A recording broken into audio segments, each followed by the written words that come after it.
On parle de quelque chose qui est extraordinaire. C'est l'apéro. Hein, on a tous un petit verre à la main. Tout à fait, merci. Alors, j'ai été à un anniversaire apéro la semaine dernière et je me suis mis à écouter précisément les phrases qu'on balance dans ce genre de situation. Alors, au début, tu arrives, d'accord? Tu es à peu près digne, tu n'as pas encore de verre à la main, tu rentres du boulot, tu es bien habillé, tu te dis ce soir je ne vais pas trop boire, et tu arrives et tu commences, tu sais, en te la pétant un peu, tu fais « Non, est-ce que je peux avoir un verre d'eau pour commencer, s'il te plaît ?» Parce qu'il y a un niveau de bonne conscience. Et puis ensuite, au moment de trinquer, tu commences. Bon, alors ce soir, je ne bois pas, hein. Je ne bois pas d'alcool, que de la bière. Tu commences comme ça. Ensuite, hein, j'en connais des mecs comme ça. Non, non, pas d'alcool, juste un verre de vin, de bière, ça ira très bien. Ensuite, bon, je vous préviens, je ne reste que 5 minutes. Tu vois ce que je veux dire 1 heure plus tard. Justin, hein, je conduis, hein. Ensuite, une demi-heure plus tard. Bon, allez hop, une clope et j'y vais, hein, vraiment. Hein. 1h30 plus tard. Bon, allez, vraiment, un petit dernier pour la route. Mais vraiment un petit dernier. Là, c'est quand tu commences à être bourré. Il vaut mieux être bourré parce que quand tu es le seul sobre au milieu de tous ces gens-là, c'est terrifiant. Ça m'est arrivé une fois, je prends des antibiotiques, j'ai cru que j'allais devenir fou. Ensuite, qui dit apéro dit les jeux de mots pourris au moment du trinquage. Hein, ça, on les connaît tous, hein, bien sûr. Alors, quand tu finissais la bouteille, allez, marié ou pendu dans l'année? Oh, bah non, mon pote, non. Je serais ni marié ni pendu dans l'année. Ou alors, santé, mais pas des pieds. Hein? Ou alors, cul sec et le reste bien mouillé. Hein? Je les ai entendus la semaine dernière. Une autre, allez, trincon, et je fais le train. Non, c'est des véridiques. Non mais c'est des véridiques, c'est entendu dans les apéros. Exactement, qu'est-ce que j'avais noté d'autre? Ah oui, bon, la fameuse, hein. À nos femmes, à nos chevaux, à nos escaliers et à ceux qui les montent. J'avais compris ce truc.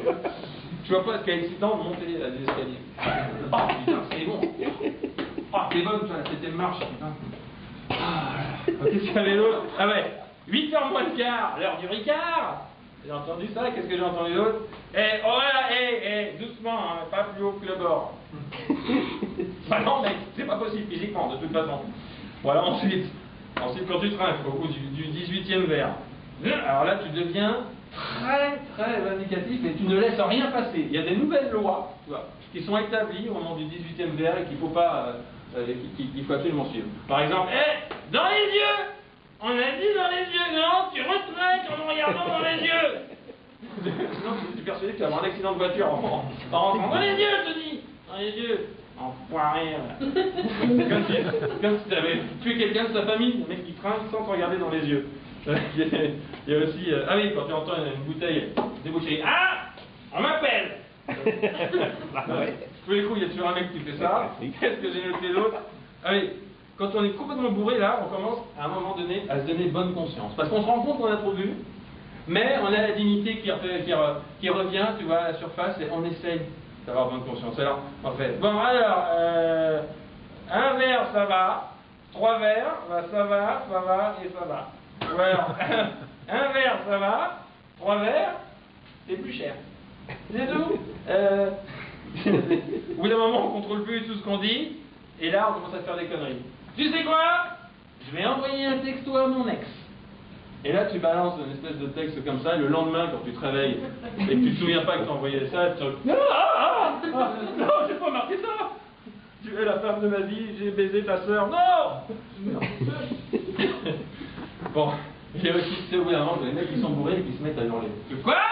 Mais non, je parle pas fort. Non, mec, si, je te jure, je fais 5 cm de temps, on est deux dans la salle, tu parles extrêmement fort. Il y a, qu'est-ce que j'ai noté d'autre? Ah oui, les révélations que tu fais une fois bourré. Bah, t'es mon pote, je peux te le dire, hein. Ça fait 20 ans que t'es mon pote, et ben j'ai baisé ta soeur. Mais ta mère aussi. Ouais. Mais t'es mon pote, hein, je t'aime, hein? Tu vas me pardonner? Ouais. Bah non, généralement, il ne pardonne pas, c'est la dernière fois que tu le vois. Il y a aussi, ah oui, alors les gaffes, hein, bien évidemment. Tu vois une fille qui arrive et t'es sûr que t'es pas enceinte? Ah ouais, on dirait pourtant, hein. Ou alors, mec, regarde, c'est qui cette pute là? Oh, je suis sûr qu'elle sait super bien. Ah, c'est ta sœur? Ah, elle a l'air sympa, oui. Elle a l'air sympa, oui. Alors, quand on dépasse un certain stade d'ivresse, là, tu passes de l'autre côté du miroir. Tu vois, quand tu commences à avoir un peu honte, et là, tu prends confiance. Bon, est-ce moi ou les meufs? Alors, quand est-ce qu'on baise? Alors que de toute façon, bien évidemment, il y a ta meuf à toi qui est juste derrière. Mais ça, t'as oublié que t'es venu avec ta meuf à ce moment-là. Et aussi, bon, est-ce qu'on peut au moins mettre le match de foot en fond, hein, sans leçon? Ce serait possible? Sachant qu'il n'y a pas de match de foot ce soir-là. Ou alors, complètement avec la meuf, avec une de tes copines. Ouais, non, alors vas-y, fais voir tes seins, juste en copain, quoi. Fais pas ta bêcheuse. Ce que j'adore aussi, ce sont les grandes affirmations qu'on balance à cause de l'alcool, dans les apéros. Les trucs trop jusqu'au boutiste. Hein, tu vois, par exemple, non, les dessous de verre, c'est pour les faibles. Voilà. Si tu bois pas ton verre cul sec, c'est que tu mérites pas de vivre. Voilà. Celui qui boit la bouteille de tequila d'une traite, c'est mon Dieu à vie. Et aussi, si tu finis pas ton verre, tu sais que toute ta famille va mourir dans un accident d'avion. Hein? Au moment du départ, tu tentes de rester digne. Bon alors, t'es mon pote, je te ramène. Hein? Mais t'inquiète pas, c'est moi qui conduis. Tu vois? Oh, c'est-à-dire, t'as rien à craindre. C'est toi. C'est moi qui conduis, je te dis, alors. Ce que je préfère, c'est quand t'es le seul mec sobre dans une soirée comme ça, dans un apéro, et que là, t'as plein de phrases qui fusent. Alors, dans le désordre. Bon, dépêche-toi, on attend quoi pour trinquer, qu'est-ce que tu fous? Oh, j'ai une envie de pisser, moi. Et sinon, toi, tu fais quoi dans la vie? Ah oui, non, c'est vrai qu'on a déjà dit. Bon, c'est lequel mon verre? Il y a toujours un moment où tu recherches ton verre. C'est lequel mon verre? Et ton verre, en fait, il est dans ta main. Ah ben, j'ai pas vu. Alors, c'est des grandes phrases des jeux de mots pourris. Non, je ne parlerai qu'en présence de ma vodka. Voilà. Bon, allez, oh, excuse-moi d'exister, hein. Excuse-moi de vivre, quoi, je veux dire. Est-ce que tu connais la théorie de la fission nucléaire? Non? Eh ben, c'est à moi whisky, alors. Non, ça, c'est bien évidemment